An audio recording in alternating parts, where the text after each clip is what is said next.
ladies and gentlemen. It is indeed a privilege to stand before a gathering of such dedicated professionals, stakeholders, and experts, united by the common purpose to locate the best path towards a cleaner and sustainable future. Looking back to the 1992 Earth Summit held in Rio, those who met to discuss the approach to development from that point onwards would have understood the impending gloom that awaited a responsible development. They appreciated the integral and interdependent nature of the Earth, our home, as we call it, and the need to maintain the intricate balance between all the Earth systems as men sought to develop. Thus, the Rio Declaration on Environment and Development, in its first of 27 principles, state that sustainable development primarily concerns human beings who are entitled to live healthy and productive lives in harmony with nature.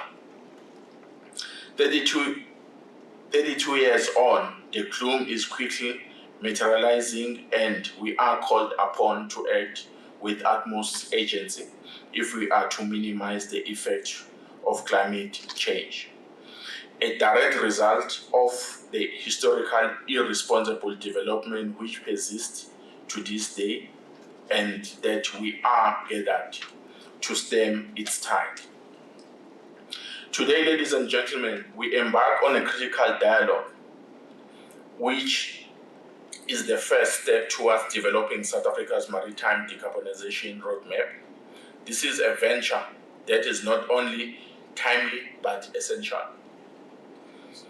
Currently, international shipping alone accounts for nearly 3% of the world's greenhouse gas emissions.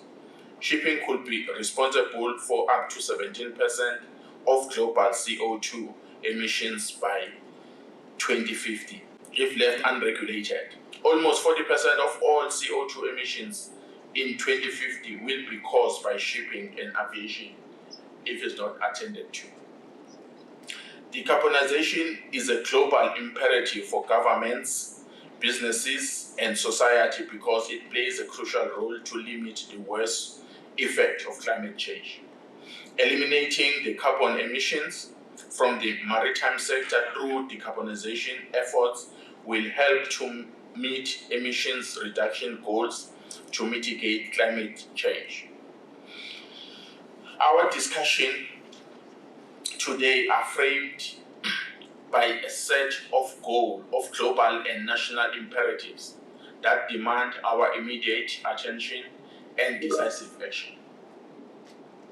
The Sustainable Development Goals, particularly SDG 13 on climate action, SDG 14 on life below water, SDG 9 industry innovations and infrastructure, as well as SDG 17 on partnership for goals, provide a universal blueprint for sustainable and resilience. These goals underscore the urgent need for concerted effort to combat climate change and its impact, conserve our oceans, and foster collaboration, partnerships across sectors and borders.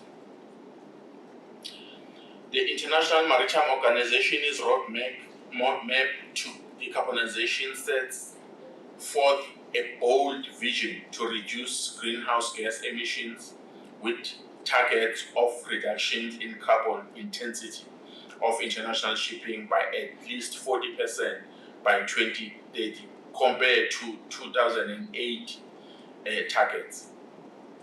An uptake of zero or near zero GHG emissions technologies, fuel and or energy sources to represent at least 5%, striving for 10% of the energy used by 2030. And eventually, for GHG emissions from international shipping to reach a net zero by 2050. This aligns with the broader global commitments to limit global warming to well below 2 degrees Celsius, aiming for 1.5 degrees as set out in the Paris Agreement. As we progress, ladies and gentlemen, the journey of decarbonization in line with the 2023 IMO GSG strategy, which highlights the need to assess impact on our states. It is important that we develop our own roadmaps, and this should cognizance of our geographic remoteness and connectivity to our main markets, our cargo value and types, our dependency on transport costs, food security, disaster response, cost effectiveness, socio-economic progress and development. In the context of South Africa, Presidential Climate Commission's emphasis on a just transit is particularly relevant. This principle ensures that our journey towards a low-carbon, environmentally sustainable economy is inclusive, leaving no one behind. It acknowledges the socio-economic implications of transition and seeks to balance environmental goals with the creation of green jobs in the production of alternative energies, economic growth and social equity. Decarbonization of our ports will not only improve the quality of air for millions of South Africans, but can further assist the nation by harnessing the local deployment of renewable energies at large scales for electricity and alternative fuel production used in the port bunkering. As we deliberate on the roadmap for decarbonization, South Africa's maritime sector, we are guided by these international and national frameworks. Our challenge is to translate these ambitions into actionable strategies that reflect our unique context, our economic landscape, our social fabric, and our environmental priorities. The maritime sector is a cornerstone of our economy, facilitating trade, supporting livelihood, and connecting us to the global economy. Decarbonizing this sector is not merely about compliance or mitigating environmental impact. It is rather about seizing opportunities for innovations, competitiveness, and growth. It is about ensuring that South Africa is at the forefront of the global transition to sustainable shipping, poised to capitalize on the great economic benefits. Our approach to decarbonization must be holistic and inclusive, engaging all stakeholders from government and the industry to civil society as well as the communities. It must be underpinned by robust science, research, technology, and innovation, leveraging advancements in alternative fuel, energy efficiency, and digitalization to drive this transformation. I'm delighted that today we have managed to bring together South Africans from public and private sector for purpose of deliberating on how each of us can contribute and advance the maritime interests of the Republic. This is one of the critical objectives underpinning the mandate driven by SAMSA and the realization of SDG 17, called to strengthen the means of implementation and to build and enhance partnerships with diverse stakeholders. Also noting the leadership provided by SAMSA in enlisting the services of the World Maritime University to build knowledge and capacity necessary to ensure that both private and public officials get imparted with experts' knowledge on this subject.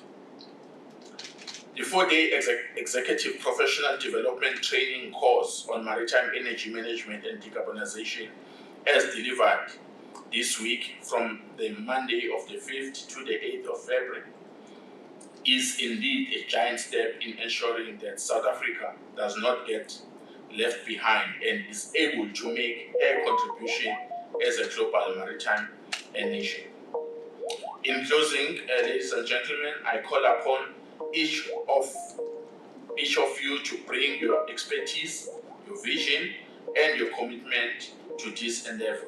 Let us work together to chart a course that is ambitious, achievable, and just, a course that not only addresses the challenges of the climate change but also unlock the new pathways for development, prosperity, and sustainability. As the government, we welcome new innovations and economic opportunities that comes with these initiatives to decarbonize the maritime sector. We encourage our people to ensure that we are not left behind, but South Africa is at the forefront when it comes to innovations, as well as development of solutions to decarbonization this sector. The government is committed to supporting initiatives that support transformation, ensuring diversity and inclusiveness. Empowered, inspired, and developed women and youth are critical to South Africa's global competitiveness. It is noted that countries that have expanded opportunities for women and youth in recent decades have largely achieved greater prosperity and social development. It becomes important that in developing and implementing the roadmap, the voice of women and youth is taken into consideration. Thank you for your dedication to this cause. I look forward to the outcome of our discussions and to working along you in this vital journey towards sustainable maritime future for South Africa and the world. Thank you.